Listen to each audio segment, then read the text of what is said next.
to the BHOPB Network in week 15 of the Weekly Huddle. We are the recovery team, and guys, I was watching the news this morning, and I hate to bring up one of my college guys, but Corey Coleman, best wide receiver in college football. He won the Bolitnikoff Award. All right. Wow. What about Odom? Is he the best receiver in the NFL? That's for you. Odell's fantastic, man. The guy is playing just out of his mind. I mean, last year he was ranked in the top at the receivers, and now his second year he's even better.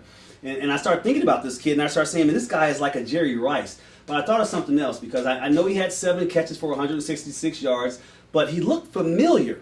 And as I went back and looked at my history, and I looked at this guy's hair, I was like, oh my goodness, I did this thing first. Are you kidding me? We're going to have to show somebody that. This is me on the on your left side and him on the right side. My hair actually was orange/red way before his. And so we had the same weight. Wait, let me see that again. Is it a design? That's not. What I did is I put it together. I went back and I saw one of my videos that I did, and I saw that him and I were exactly alike. The only thing is, he's in the big city, so he has a big city name, and he's making big city money. So he's playing fantastic, and I'll tell you, if they were winning more this year, I think he'd be up for MVP. But I think that's a lock right now with our guy Cam. He's amazing, and the guy makes. I mean, he pulls balls out of. He's winning by himself. Yeah, absolutely. Wow. What do you guys think of him? I think he's a good player. I mean, he has a great history. His parents are, excellent track stars at LSU. So, he's a Louisiana boy, so I'm all for him. I mean, and he's making waves. He's, if he just stays healthy, and that's the key. Just staying healthy and continue to play the way he's playing, and his preparation's great from what I understand. He's making some waves. The only thing I get concerned about is someone that's only a little less than 200 pounds at 5'11", especially when you have guys like 6'5", 240 pound at quarterback, and you're worried about them being healthy. How long can his career last? I mean, you're a big guy. You play wide receiver. How long do you take it out there, man? But the thing is, he don't absorb the hits, though. You see how he really have good body language. Pretty elusive. Yeah, he pretty elusive. He plays fast. That's one thing I can say. This guy is making his way up in this league. Absolutely. Plays fast. Is he the best wide receiver? No. He's not the best wide receiver? No. Is that Demaryius Thomas with the Broncos? No. I watching plenty of games, there are several great wide receivers out there. This kid, he just makes the good catches, which get polarized, but he is not the best wide receiver in the NFL. Okay. He just seems to make the catches, and for some reason, being in New York City, they polarize it. There are several great wide receivers out there. Well, and speaking of the best, Sean, who is the best NFL team right now? I tell you, the consensus would say that it's the Panthers because of the record. But I think they're a great team. But I think they got some other teams out there that I think to be a little bit better. That are surging forward now. Huh? You got to put the Patriots in that hat, man. Because I tell you what, without all the injuries, this team is hard to beat. They're hard to beat with injuries. They got a great coach who knows how to play players in the best positions to get the best out of them. And I think that's what it comes down to, a combination of great coaching and a great team effort. You got the Patriots, you got the Bengals. The Bengals, I think it's several teams. I think about this, though, Sean. NFC. They are the best team in the NFC. I mean, you throw in some AFC teams out there that will be in the mix when it comes time for a Super Bowl. We say the best team in the NFL. Okay, all right. You're right. If you go divisional-wise, of course, but when you're talking about the best team overall, you have to give them the nod because they have the undefeated record. But if you just narrow it down, I mean, I got to give the Patriots. You got the Broncos. You got several teams out there that are really playing well. I mean, think about this: if the Patriots are not injured, who will stop these guys? No one. That's my point. That will be the matchup to see. But once again, I have to give them the nod because the record speaks for itself. They're undefeated. They got one game left, and I can't see the Giants stopping them. But we don't know, the Giants have been a spoiler before. But I'll give them the nod. But there's some close teams there. The Broncos, you got the Patriots. But I got to love the Patriots. I'm not a Patriot fan, but I just love everything about this team. Their coaching. The blue collar style of preparation and play that they come with, and they come to win every game they play, man. And that's what I love about. You think the Arizona Cardinals are going to be able to handle them in the playoffs? I don't think so. I don't think Arizona Cardinals. I didn't even know what their record was. When I looked at it today, I saw they were in the top in the NFC. Yeah. Are you joking? Well, I think it's going to be a matter of who's healthy. That's and right. like I said, Yeah. teams are starting to surge forward now, and a lot of that's because of injuries and everything Right. else, and people are coming back that were not healthy earlier in the year. And speaking of, let's talk about LaShawn McCoy. Oh, that was What's man. going on there? Oh, that was a circus last week. I ain't never seen the one that's put the bulls out on themselves during that whole week of preparation. What happened to team? Seemed like it was just all you heard about was Deshaun and Chip. Yeah. The last time I heard of that, I was in the 90s when the Cowboys was going through all that damn problem. Well, anyway, but this guy, you seen. It speaks for itself. I see why they probably got rid of him. Right. Yeah. He kept the attention on himself. You seen how he came out before the game. He kissing all over the owner, Jeffrey Lurie. What? And then he gonna go out in the middle of the field, kiss the eagle. If you playing for the Bills, if I'm a fan, what the heck you doing? Yeah. And then I understand that. Where's your Then you didn't want to shake their hands, the opposing team hands, and you bled and sweat in that damn locker room. But let's just let you know what kind of individual this cat was, and you're seeing what's going on. And then after your career, what does he do? Where does he live at? Oh, exactly. You trying to come back and mark yourself after that? I don't see. That's a tough town to come back to. And this is one of They'll those things. forget nothing. And this is one of those things we talk about with these kids, man. See, they need to know there's an etiquette that one has to perform as a professional athlete. And a lot of these kids, and we've seen in the past, and we talk about the Terrorons and all the other guys who've talked themselves out of the league. Yes, they have. Now, because they go and they do all this foolishness because they want to be above the coaches. You cannot win that battle. I don't care how much money you make, you will not win that battle. So these guys need to shut up, let their performance, take care of business, and just play the game. That way you have, now life after football. Yeah, I mean, this guy talking himself out of football. So what happens now when he gets out of the league, and because his reputation, he probably won't even get a great job afterwards, Right. because he's blackballed himself is what he's doing. So it's And he's got to get some help. And nothing kills a team faster than a cancer in the locker room. Yes. I mean, not injuries, not bad breaks on the field. It's just a cancer in the locker room. Now, I hate to bring this up. Bring it up, buddy. What about Johnny Manziel? Is he going to have Johnny Football going to have a new team next year? I think he will. Johnny played very well Sunday. You giving them props? He played very well. Okay. I think it allowed Johnny the opportunity to showcase himself, which I think that's their plan all along? Yes. And the reason being is there are several good young quarterbacks coming out of the draft this year who are big, strong arm quarterbacks. So Johnny, he did himself a great service by playing well and showcasing himself. And I think that after that performance, there'll be several teams who might be willing to work out a trade for it. Dallas Cowboys? Possibly. But let me ask you a question, Matt. Yes. But who? I mean, Dallas Cowboys. Dallas Cowboys. No one else. Well, one reason why I say that simply because of the off the field antics that he's been plagued with, throughout this. So Dallas would be perfect with all the guys at off the field Even, antics over there. even with all the off-field antics, there are still some teams I think that would be interested in me. Okay. Well, and he played in Texas, and Dallas is known for bringing in renegades and making players out of them. Well, their owners are renegades, so I guess it Keep in mind, guys, Yeah. this gentleman, this guy, he won the Heisman, okay? So we're not talking about someone who's not talented. He just wasn't a fit for Cleveland. So if he goes somewhere else and get another opportunity, he could do well. I wish him all the luck in the world, and I support him, and Yeah. we're here to help him, and Right. we'll be right back. Behavioral Health of the Palm Beaches Recovery Center for Men provides quality, evidence-based treatment to men battling addiction. Offering medical detox, expert counseling from licensed clinical therapists, and activity-based therapies, we help men overcome their addiction and rebuild their lives. We understand the unique substance abuse issues that men face and are ready to help you take your life back. Visit rehabformen.com to get your fresh start. Welcome back to the Weekly Huddle, and this is a segment we want to talk about. Well, let me start over. I was going to sneeze anyway, so you I never did. Oh, silly. I was trying to hold the shit. But now it won't come. It's going to wait. Go ahead. You through? You got it together? I give out.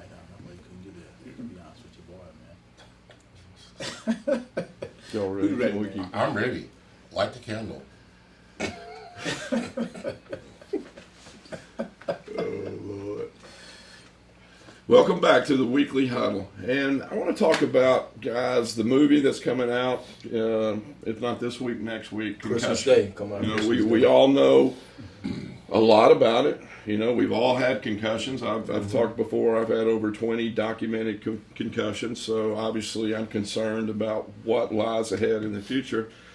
But this movie about Dr. Amalu, am I saying that right? Yeah, actually, his name, And the things that he went through, and this was not that long ago. You know, I remember all this going on, and I think it's been confirmed that 96 out of 101 guys that have died had Absolutely. died with CTE Documented. and documented cases. So, I mean, this is a real concern, and it's really not getting any better. And if anything, it's getting worse because we're, you know, obviously more guys are passing away. We're finding out guys are donating their brains to University of Boston, and we're getting more information on this all the time. So, yeah, us players, especially our generation, are concerned about it.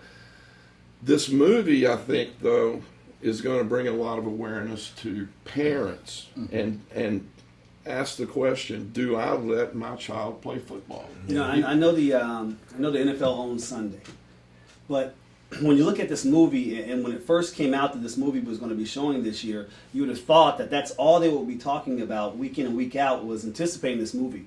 But it's kind of under the rug now. No one's really anticipating it. No one's talking about it. Everyone's talking about the season and who's playing well. It's like they don't want to hear about it, so the kids don't have to see the reality of this problem. Well, one of the things the NFL got in front of it, and I think it was kind of a disagreement between NFL and Will Smith, or Sony Pictures. I think Sony put the picture out, they produced it and all that.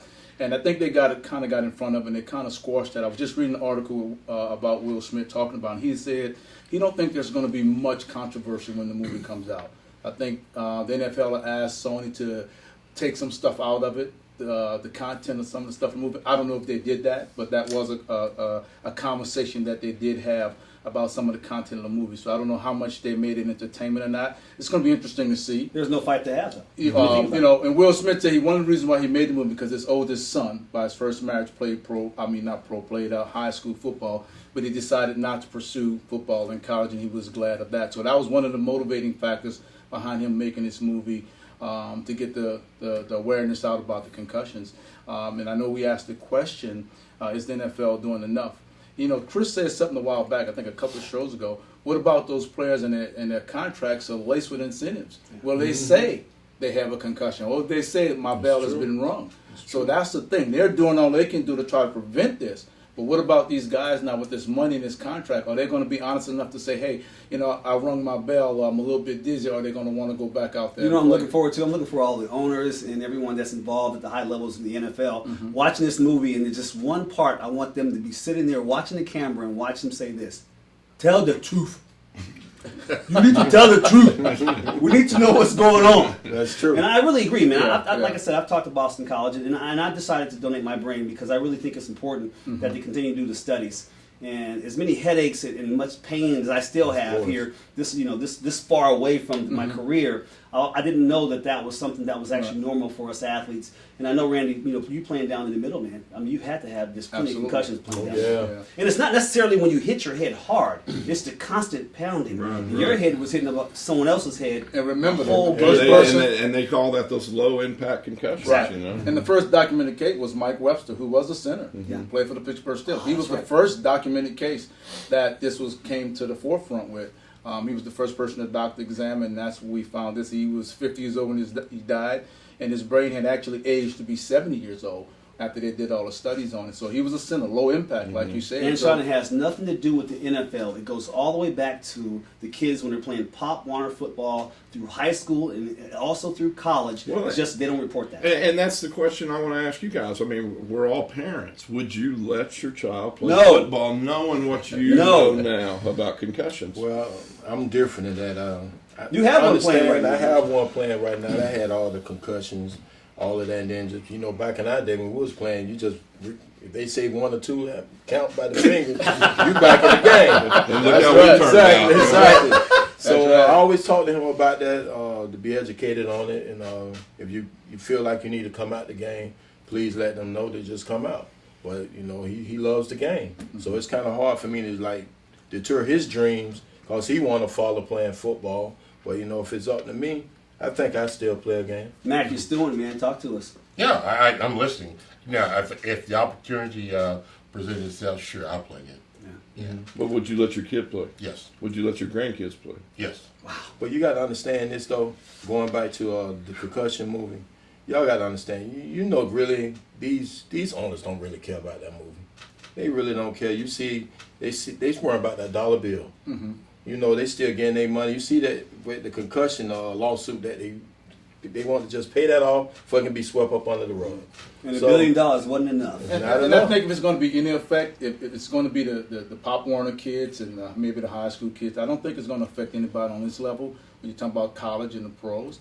Now, there's an interesting fact also. I think they said 90 to 95% of ex-players will have some form of CTE when they retire. So that's talking about us guys, and guys that come after us. So that's and we're talking about fact. college players, not Absolutely. just pro players. Yeah. These guys have another 4 years of head injury, Absolutely. head trauma. So it's not going to go away. Well, I'll tell you what, It's a not lot of it getting can better. cause. A lot of it, Randy, can cause use. With drugs, marijuana, Well, absolutely. alcohol, Self-medication. self-medicating because of the pain that you're in. It's true. I'm going to tell y'all a quick story. I remember a couple weeks ago, I was trying to go look at some guys that come to my high school. Yeah. And I was at the rec leagues. I tell you, these parents, they ain't really caring about no concussions or whatever. You hear the parents saying, hit them harder, hit them harder, run. I'm like, man, these kids is really killing themselves out there to try to please their parents. And a lot of it is the parents is trying to live through the kids. Well, but I think this movie will at least bring some awareness to the fact. I mean, a lot of this is uneducated people that's that true. don't know They the do. facts of That's what repetitive head trauma causes. So, if anything, it opens things up for discussion, and maybe that's what we need to accomplish. So, we'll be right back. I ended up in a coma because I had drank so much alcohol and I stopped eating that everything in my body started shutting down. I was rushed to the hospital, and the next thing you know, 26 days later, I wake up and wished I was dead. We absolutely destroy the people's lives that we love. And when you get to the rehabilitation facility and you start listening, you start recognizing the damage that you did. And then you have to ask yourself, is it worth to go back out and do that to your loved ones again? Or is it time to do something about it? I'm the happiest I've ever been. I wasn't this happy when I was making millions of dollars. I wasn't this happy when I was so successful and everybody wanted signed autographs. I literally now, in this short time of being sober, have more than I've ever had during my career, or even before that, or even after that. My goal now is to stay sober for the rest of my life. Welcome back to the Weekly Huddle, and guys, I want to talk about my Buccaneers. They didn't do too good in New Orleans. Yeah, you had a but shot. You had a chance. We had You a had a chance. chance. We just couldn't get that surge going in the fourth quarter. They were on their way, Young but team. and got to give it to the Saints. You got a lot of good veterans on that team, and they've been there before. True. Once you're ahead, they know how to stay ahead. So I give it to them. Winston is the youngest player in NFL history to ever throw for 300 yards. 3,000 yards. So he's already accomplished that. He's had a great rookie year. So good things are going to happen next year. This week they've got to go to St. Louis. St. Louis is playing pretty well right now. So I'm still going to hang with my Bucks. And I'm going to predict them to win. How about your Broncos? I always going to do that. Osweiler played. I thought he played okay. He had a chance to go 4-0. Which is really rare for someone to come out and start their career that way. But he struggled in that he was trying to make things happen a little bit too much, and then the Broncos just gave away 10 points because we dropped the pass in the end zone. Osweiler threw over top of someone in the end zone, and they dropped the pass out in the middle of the field. Then he gave up the safety, and the Raiders knew they had a chance coming back out the second half, and there was just no way we were going to pull that thing off. So I'm really concerned. I know I need to eat some crow because I thought the playoff to the Super Bowl was going through Denver, but it's obviously not going to happen that way. In fact, I don't think they're going to be able to go into I wanted to forget on purpose, actually, Pittsburgh to win. Because Pittsburgh's playing pretty good, and there's no way with this quarterback going out there playing in Pittsburgh that the Steelers are going to give up a victory to us. So I think the Broncos are on their way down, and I'm really concerned about Kansas City even creeping up on us. And if they win 2 straight because of they have a better record in the AFC, they'll be the ones who are to beat. But I'm going to have to go against you know what? I'm going with my Denver Broncos. Yeah. Because a couple weeks ago, you were screaming about Super Bowl. I'm going with boys. Hey, and Pittsburgh's a tough place to play, too. I'm still going with the Broncos, for all my Bronco fans. How about your Eagles? Well, we saw it last week, but I'm getting tired of hearing about I understand that. Wet wings, dry wings. I tell you though, Cardinals is a good team. Yeah. They top 10 in offense throughout the NFL and on defense. So I really feel like the Eagles really it's gonna be a tough task. If we get Sproles and Matthews going, Murray, you just need to be quiet and just sit back right now. You just need to sit back right now because Matthews and Sproles, they are built for this offense. I'm sorry, I hate to say it. That was a bad free agent pickup for them. Yeah. So I'm going with the Eagles on a close one. And the Browns are going to Seattle. Yeah. They're going by bus? Or? No. First class, as a matter of fact. No. You know I'm giving Browns a hard time. I know, brother. I know. Because they threw batteries at me. That's the only reason why. Dog bones and me. But no, the Browns, they're going to Seattle, which is a tough place to play. Seattle right now, they're hitting on all cylinders right now, and I think it's going to be a very, very long day for the Browns going to Seattle and trying to pull out a victory. So I don't see us winning that game at all.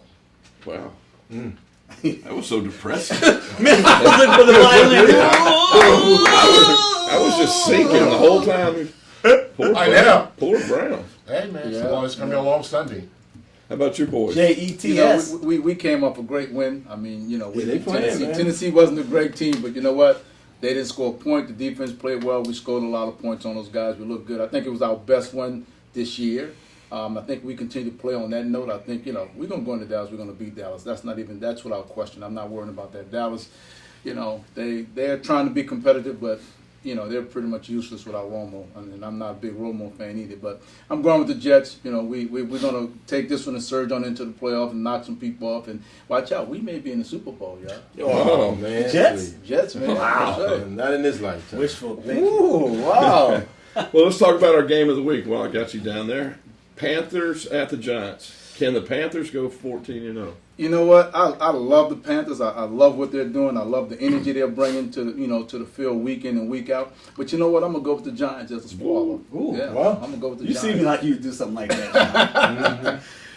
Yeah, I'm pretty sure I'll hear about it if they don't win. But go ahead. I'm going with the Giants. How about you, Mac? What do you think? I'm going with the Panthers all the way. Right now, they're the best team in the NFL today.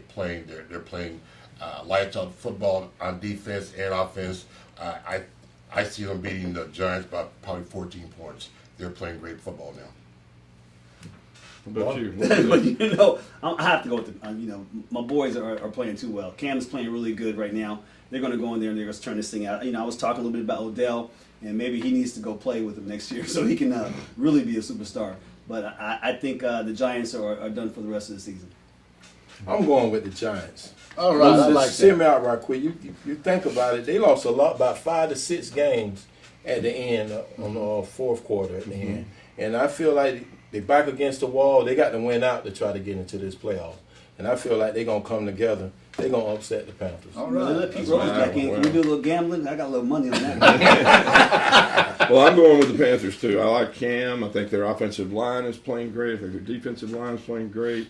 I think they're just hitting on all cylinders. And that's quite an accomplishment in Week 14. That's to have everybody healthy, everybody going strong.